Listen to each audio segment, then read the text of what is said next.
Hello and welcome to English 111. I'm Amy Schomburg and I will be instructor for this course. During this quarter, we'll be covering a range of primarily Western literature in 3 genres: fiction, poetry, and drama. Some of it will likely be familiar to you. Other texts may seem very challenging. That's fine.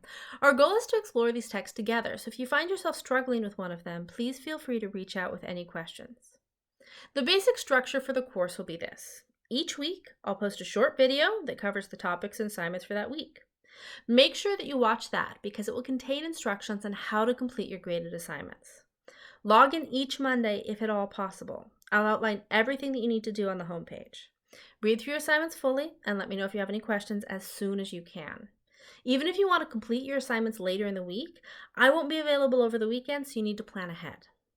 This term you will have a required textbook, the Norton Introduction to Literature, the portable 13th edition. This class will focus on critical reading, so it's absolutely necessary to carefully read all of the assigned texts in order to succeed in the class. You'll find your weekly assignments posted on Canvas homepage and in the syllabus.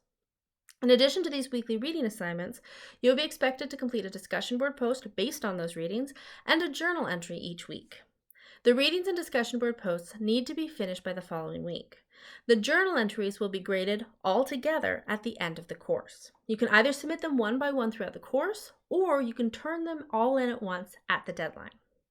These entries should be at least one full page and should demonstrate critical thinking about the text. They can be analytical, reflective, or creative responses to the text and do not need to be formal in tone or formatting. This is just a space for you to share your thoughts or ideas on what we're reading.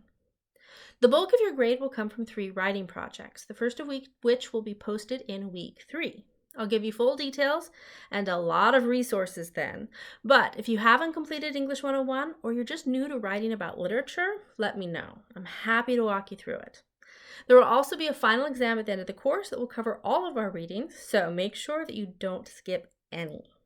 If you fall behind, I do accept late assignments. There are standard point deductions, but I'll waive those if there are any extenuating circumstances. So if you can't get your assignments turned in on time, please let me know. I'm happy to consider an extension, talk you through the homework, or answer any questions you might have. But this class moves quickly, so do your best to keep up. Don't try to do 10 weeks of work in one. It never ends well. It's important to remember that just because your course is online, that doesn't mean that you're on your own. If at any point you need help, just send me an email through your inbox or to the address listed in your syllabus. I will have office hours this quarter, just not in person this week. You can, however, reach me by phone or Zoom. The link is posted on the homepage, and I'm happy to answer whatever questions you have. If you're new to online learning, SCC has a lot of resources available to you, including laptops and hotspots to check out. There are also emergency funds available if you're struggling financially. Check with financial aid to see if you qualify. After watching your videos this week, be sure to read through the syllabus and take some time to explore Canvas. Then, get started on the readings. For our first week, we'll be examining 4 American short stories: The Cask of Amontillado, The Open Boat, The Yellow Wallpaper, and The Story of an Hour. These are included in your textbook. You need to complete these readings for your weekly discussion assignments and for your final exam, so read them carefully. If you haven't gotten your books yet, order them as soon as possible. For this week only, I've also posted links to your reading assignments in your module in case there are any shipping delays. You can find out more about these stories, their authors, and the literary movements that define them in your next video.